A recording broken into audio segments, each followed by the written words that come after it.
I'm George W. Bush, and I approve this message. I, George Walker Bush, do solemnly swear.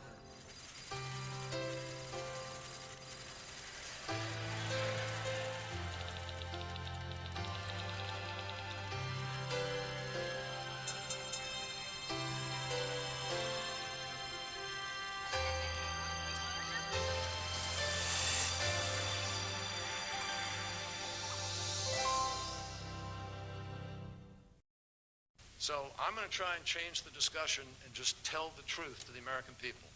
I never ran one negative advertisement against my opponents in the primaries, and I haven't run negative advertising yet.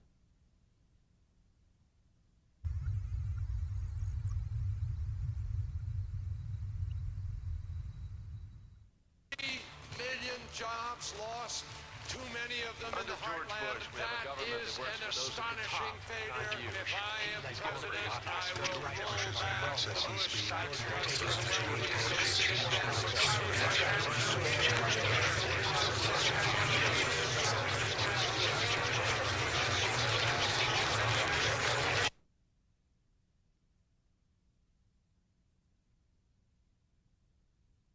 Tell the truth to the American people. Tell the truth to the American people. Tell the truth to the American people. And I haven't run negative advertising yet. My advertisements in this race are positive. I'm George W. Bush, and I approve this message. As our troops defend America in the war on terror, they must have what it takes to win. Yet John Kerry has repeatedly opposed weapons vital to winning the war on terror. Apache helicopters, C-130 Hercules, and F-16 fighter jets, components of which are all built here in Florida. Kerry even voted against body armor for our troops on the front line of the war on terror. John Kerry's record on national security, troubling. I'm George W. Bush, and I approve this message. Some people have wacky ideas, like taxing gasoline more so people drive less. That's John Kerry. He supported a 50-cent-a-gallon gas tax. If Kerry's gas tax increase were law, the average family would pay $657 more a year. Raising taxes is a habit of Kerry's. He supported higher gasoline taxes 11 times. Maybe John Kerry just doesn't understand what his ideas mean to the rest of us. I'm George W. Bush, and I approve this message. In 1972, there were 40 democracies in the world. Today, 120. Freedom is spreading throughout the world like a sunrise. And this Olympics, there will be 2 more free nations and 2 fewer terrorist regimes. With strength, resolve, and courage, democracy will triumph over terror, and hope will defeat hatred. I'm George W. Bush, and I approve this message. I'm optimistic about America because I believe in the people of America. After recession, 9/11, and war, now our economy has been growing for 10 straight months. The largest tax relief in history. 1.4 million jobs added since August. Inflation, interest, and mortgage rates low. Record home ownership. John Kerry's response? He's talking about the Great Depression. One thing sure, pessimism never created a job. If you have any question about what John Kerry's made of, just spend 3 minutes with the men who served with him 30 years. I served with John Kerry. I served with John Kerry. John Kerry has not been honest about what happened in Vietnam. He is lying about his record. I know John Kerry is lying about his first Purple Heart because I treated him for that injury. John Kerry lied to get his Bronze Star. I know. I was there. I saw what happened. His account of what happened and what actually happened are the difference between night and day. John Kerry has not been honest, and he lacks the capacity to lead. When the chips were down, you could not count on John Kerry. John Kerry is no war hero. He betrayed all his shipmates. He lied before the Senate. John Kerry betrayed the men and women he served with in Vietnam. He dishonored his country. He most certainly did. I served with John Kerry. John Kerry cannot be trusted. Swift Book Veterans for Truth is responsible for the content of this advertisement. They had personally raped, cut off ears, cut off heads. The accusations that John Kerry made against the veterans who served in Vietnam was just devastating. Randomly shot at civilians. And it hurt me more than any physical wounds I had. Cut off limbs, blown up bodies. That was part of the torture, was to sign a statement that you had committed war crimes. Razed villages in fashion reminiscent of Genghis Khan. John Kerry gave the enemy for free what I and many of my comrades in North Vietnam in the prison camps took torture to avoid saying.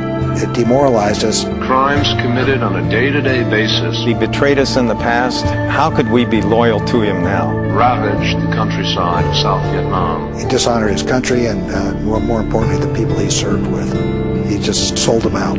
Swift Boat Veterans for Truth is responsible for the content of this advertisement. The world is changing, sometimes in ways that astound, and others that terrify.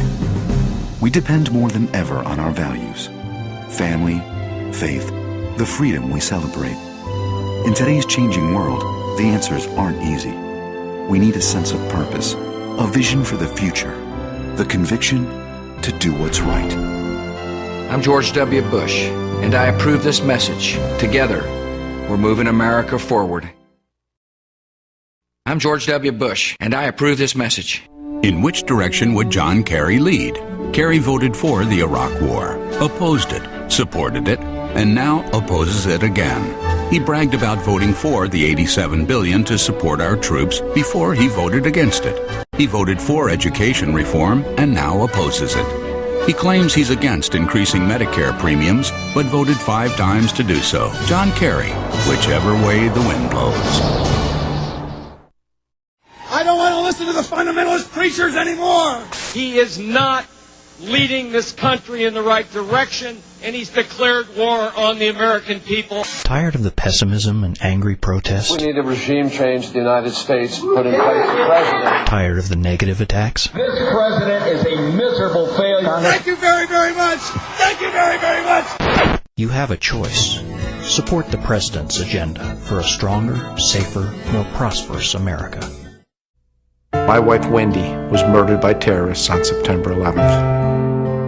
The Faulkner's daughter Ashley closed up emotionally. But when President George W. Bush came to Lebanon, Ohio, she went to see him, as she had with her mother 4 years before. He walked toward me and I said, "Mr. President, this young lady lost her mother in the World Trade Center." And he turned around and he came back and he said, "I know that's hard.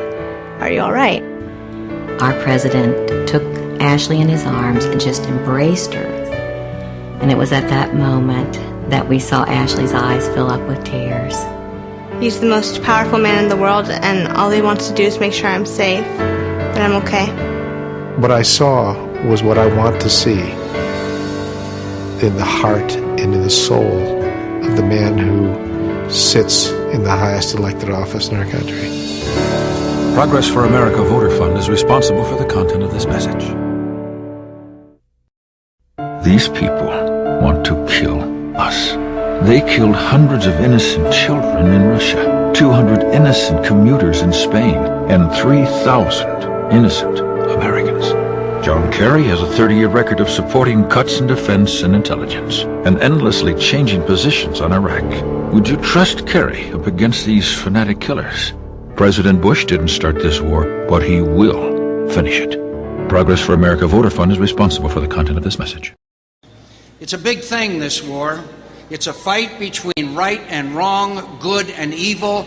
And should our enemies acquire for their arsenal the chemical, biological, and nuclear weapons they seek, this war will become an even bigger thing. It will become a fight for our survival. America is under attack by depraved enemies who oppose our every interest and hate every value we hold dear. It is the great test of our generation, and he has led with great moral clarity and firm resolve. He has not wavered. He has not flinched from the hard choices. He was determined and remains determined to make this world a better, safer, freer place. He deserves not only our support, but our admiration. That's why I am honored to introduce to you the President of the United States, George W. Bush. I'm George W. Bush, and I approve this message. In an increasingly dangerous world. In an increasingly dangerous world. Even after the first terrorist attack on America, John Kerry and the liberals in Congress voted to slash America's intelligence operations by $6 billion. Cuts so deep they would have weakened America's defenses. And weakness attracts those who are waiting to do America harm. I'm George W. Bush, and I approve this message. These 4 years have brought moments I could not foresee and will not forget. I've learned firsthand that ordering Americans into battle is the hardest decision, even when it is right. I have returned the salute of wounded soldiers who say they were just doing their job. I've held the children of the fallen who are told their dad or mom is a hero, but would rather just have their mom or dad. I've met with the parents and wives and husbands who have received a folded flag. And in those military families, I have seen the character of a great nation. Because of your service and sacrifice, we are defeating the terrorists where they live and plan, and you're making America safer. I will never relent in defending America, whatever it takes.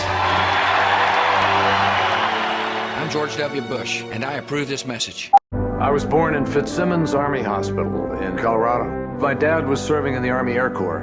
Both of my parents taught me about public service.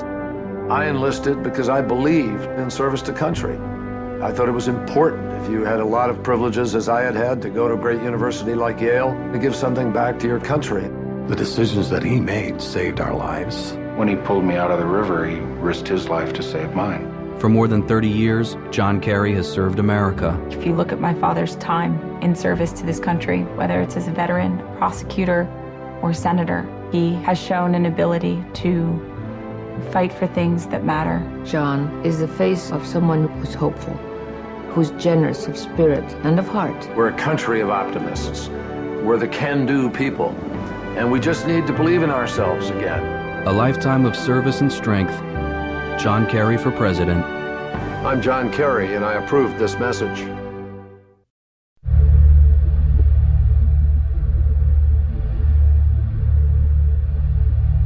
Let me tell you what really went over the line. Governor Bush had an event, and he paid for it, and stood next to a spokesman for a fringe veterans group. That fringe veteran said that John McCain had abandoned the veterans. Now, I don't know if you can understand this, George, but that really hurts. Yeah. That really hurts. And so, 5 United States senators, Vietnam veterans, heroes, some of them really incredible heroes, wrote George a letter and said, apologize. Yeah. You should be ashamed.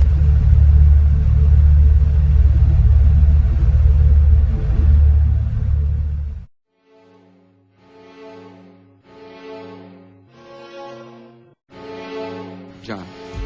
Thank you, Mr. President. What would your biggest mistake be, would you say, and what lessons have you learned from it? I wish you to give me this written question ahead of time so I could plan for it. You know, I'm sure something will pop in my head here in the midst of this press conference, all the pressure of trying to come up with an answer, but it hadn't yet. You know, I hope I don't want to sound like I've made no mistakes. I'm confident I have. I just haven't, just put me under the spot here, and maybe I'm not as quick on my feet as I should be in coming up with one.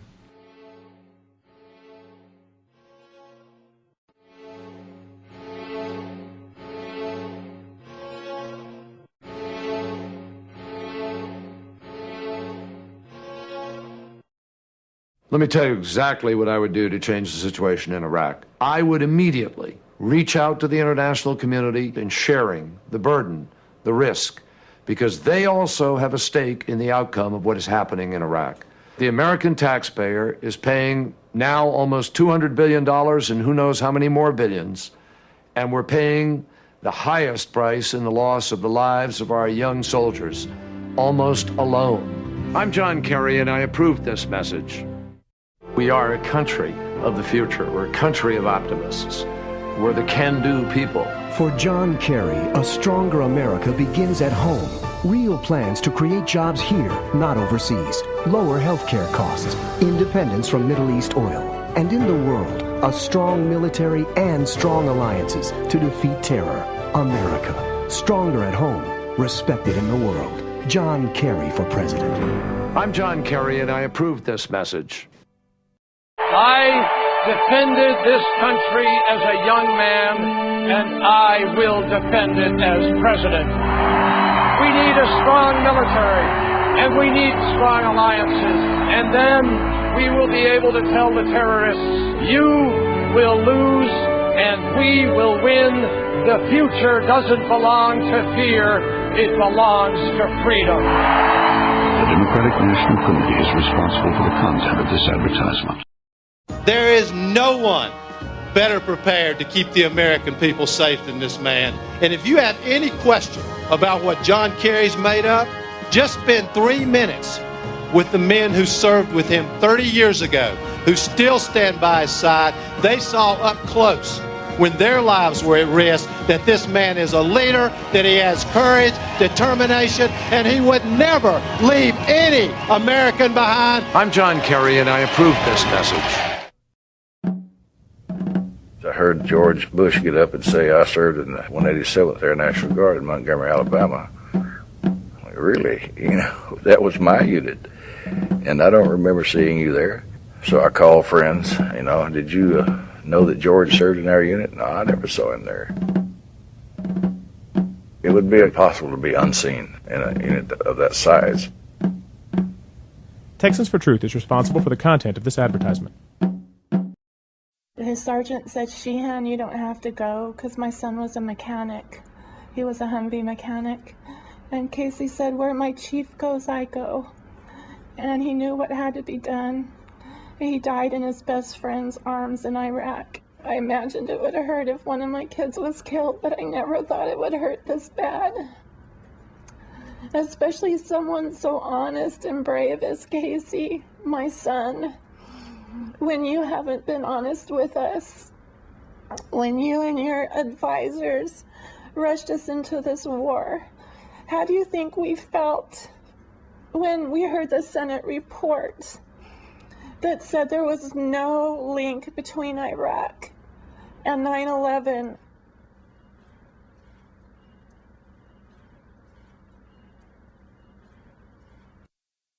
Move On Pack is responsible for the content of this advertisement. I'm John Kerry, and I approve this message. The people attacking John Kerry's war record are funded by Bush's big money supporters. Listen to someone who was there, the man whose life John Kerry saved. It blew me off the boat. All these Vietcong were shooting at me. I expected I'd be shot. When he pulled me out of the river, he risked his life to save mine. The Navy documented John Kerry's heroism and awarded him the Bronze Star. Today, he still has shrapnel in his leg from his wounds in Vietnam. 1,000 U.S. casualties. 2 Americans beheaded just this week. The Pentagon admits terrorists are pouring into Iraq. In the face of the Iraq quagmire, George Bush's answer is to run a juvenile and tasteless attack ad. John Kerry has a plan for success. Get allies involved, speed up the training of Iraqis, take essential steps to get a free election next year. On Iraq, it's time for a new direction. I'm John Kerry, and I approve this message. Jobs over the past 4 months. When it comes to creating jobs for America's workers, we're turning the corner and we're not turning back. We're turning that corner and we're not going back. We're turning the corner, turning the corner.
Bush lost the debate. Now he's lying about it. This is what you heard John Kerry really say. The president always has the right for preemptive strike. I will hunt and kill the terrorists wherever they are. But here's something new about George Bush. Newspapers report he withheld key intelligence information from the American public so he could overstate the threat Iraq posed. Bush rushed us into war. Now we're paying the price. It's time for a fresh start. I'm John Kerry, and I approve this. The obligation of a commander-in-chief is to keep our country safe. In Iraq, George Bush has overextended our troops and now failed to secure 380 tons of deadly explosives, the kind used for attacks in Iraq and for terrorist bombings. His Iraq misjudgments put our soldiers at risk and make our country less secure, and all he offers is more of the same. As president, I'll bring a fresh start to protect our troops and our nation. I'm John Kerry, and I approve this message. Our soldiers fighting in Iraq are heroes. Their families have earned our thanks and our support. As we see the deepening crisis and chaos in Iraq, as we choose a new commander-in-chief and a fresh start, we will always support and honor those who serve. Strength, courage, patriotism. I'm John Kerry, and I approve this message.